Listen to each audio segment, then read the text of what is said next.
తీసుకురేడికి మన ఏంటి మన పదిపల్లి వెళ్ళుండిగా మా మామూలు సైడ్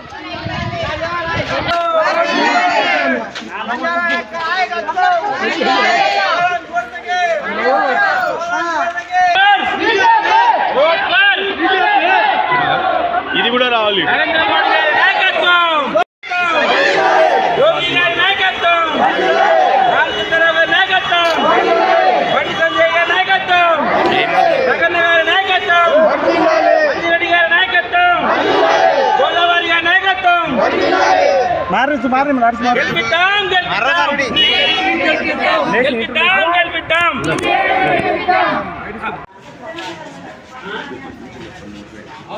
మా జిల్లా అధ్యక్షులు గోదావరి అంజిరెడ్డి గారు అంజిరెడ్డి గారు, మా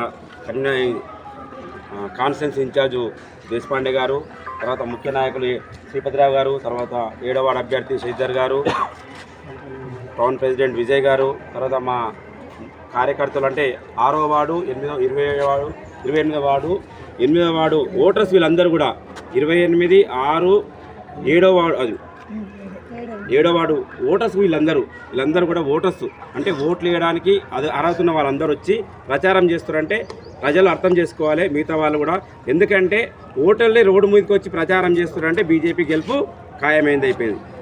గత 30 సంవత్సరాలుగా బీఆర్ఎస్ ప్రభుత్వం కానీ కాంగ్రెస్ ప్రభుత్వం కానీ మున్సిపాలిటీలో ఏ విధంగా అభివృద్ధి చేసిందో ప్రజలందరికీ మేము చూపిస్తూ ఉన్నాం. మీరు కూడా చూస్తున్నారు. రోజు కూడా మేము ఇంటింటికి వెళ్తే వాళ్ళు రోడ్ల గురించి కానీ డ్రైనేజ్ సిస్టమ్ కానీ లైటింగ్ సిస్టమ్ కానీ తాగునీటి సమస్యల గురించి చెప్తా ఉన్నారు.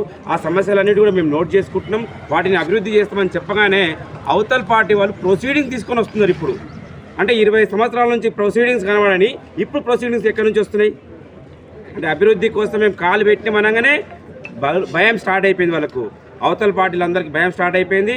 మేము మేడం చెప్పినట్టు ఇంతకుముందు చెప్పినట్టు మున్సిపాలిటీ పైన కాషాయ జెండా ఎగరడం అనేది ఖాయమైపోయింది. ప్రజలందరూ డిసైడ్ అయిపోయారు. అందరూ కూడా బీజేపీకి ఓటేయడానికి నరేంద్ర మోడీ గారి నాయకత్వంలో పనిచేయడానికి భారతీయ జనతా పార్టీ కుటుంబ సభ్యులతో పాటు భారతదేశంలో ఉన్న ప్రజలందరూ కూడా 140 కోట్ల మంది కూడా ఒక్క సైడ్ ఆలోచిస్తారు. ఏ విధంగా అంటే నిన్న మన మోడీ గారి యొక్క సహనం చూసి ఓపిక చూసి ట్రంప్ 50% నుంచి 20% ఏ విధంగా తీసుకొచ్చిండో మీకు అర్థమైపోయింది.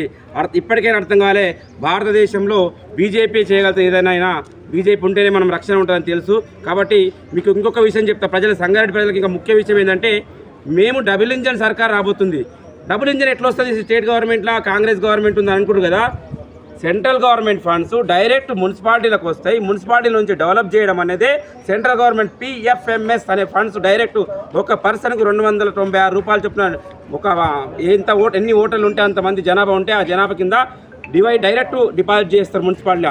ఆ పైసలతోటి మేము భారతీయ జనతా పార్టీ కౌన్సిలర్లు అందరూ అభివృద్ధి చేస్తాం.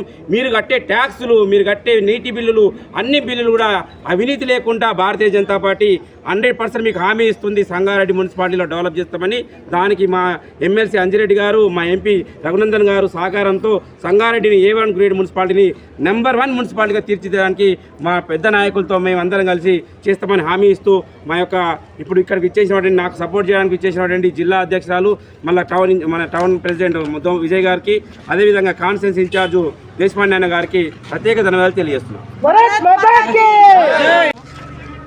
6, 28, 7 3 వార్డుల అభ్యర్థులు. 6లో డాక్టర్ రాజాగౌడ్ గారు, మరి అదేవిధంగా 28లో డాక్టర్ సంధ్యారాణి గారు, 7వ వార్డులో శ్రీధర్ గారు.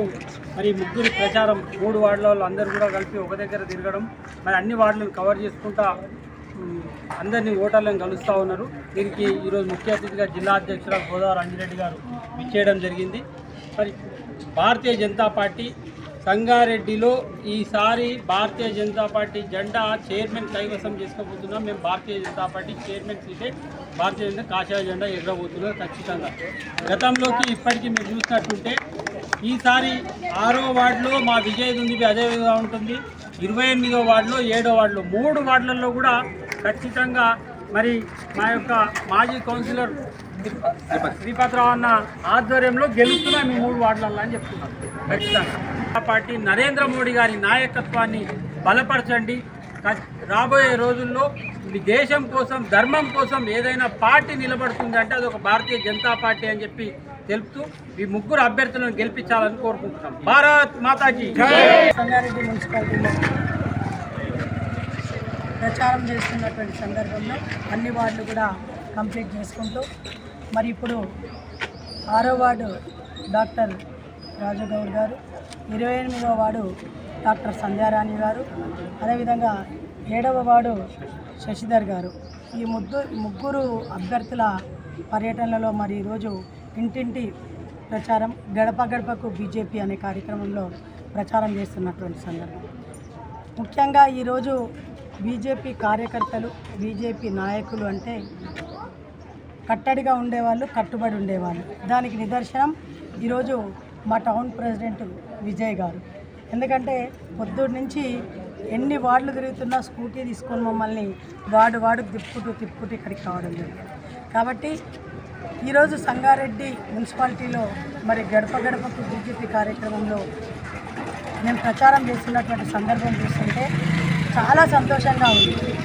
ఎక్కడికి పోయినా, ఏ ఇంటికి పోయినా, ఏ షాప్ దగ్గరికి పోయినా, ఎవరిని కదిలించినా కూడా మీరు గెలుస్తున్నారు, చైర్మన్ కైవసం చేసుకుంటున్నారు, ఇప్పటికే 2 సార్లు వచ్చారు, 3 సార్లు వచ్చారు మీ అభ్యర్థులు, మేము వేస్తున్నాము అని చెప్తుంటే నిజంగా చాలా సంతోషంగా ఉంది.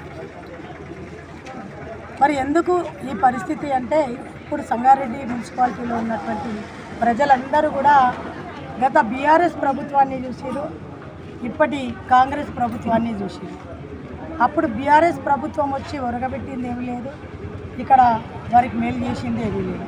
ఇప్పుడున్నటువంటి కాంగ్రెస్ ప్రభుత్వం కూడా ఇచ్చినటువంటి హామీలను, ఏవైతే హామీలు ఇచ్చిరో ఆ హామీలను తుంగలో దొక్కి ఈరోజు ఓటర్స్ యొక్క నమ్మకాన్ని వమ్ము చేసి, ప్రజల యొక్క నమ్మకాన్ని వమ్ము చేసి మళ్ళీ గద్దెనెక్కి కూర్చొని 2 సంవత్సరాలు గడిచినా కూడా ఏ ఒక్క హామీలను నెరవేర్చకుండా ఈరోజు మళ్ళీ ఓటు అడగడానికి వస్తుంటే ప్రజలే చెప్తున్నారు. ఏమని చెప్తున్నారంటే, మీరు అధికారంలోకి వచ్చి 2 సంవత్సరాలు అయ్యింది, మాకు ఇచ్చినటువంటి ఏ ఒక్క హామీనైనా మీరు నెరవేర్చిరా?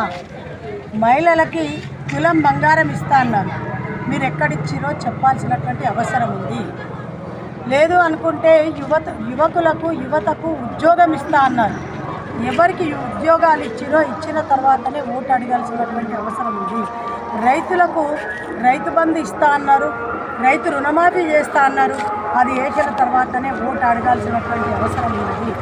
ఈరోజు మహిళలకు అనేకంగా, నేను ఇంతకుముందు అక్కడ వాసన్న వార్డులో, నాగరాజు వార్డులో తిరుగుతుంటే మహిళలు వితంతువులు ఎవరైతే ఉన్నారో వీడియో పింఛన్లు ఇస్తామని చెప్పి ఇవ్వలేరు.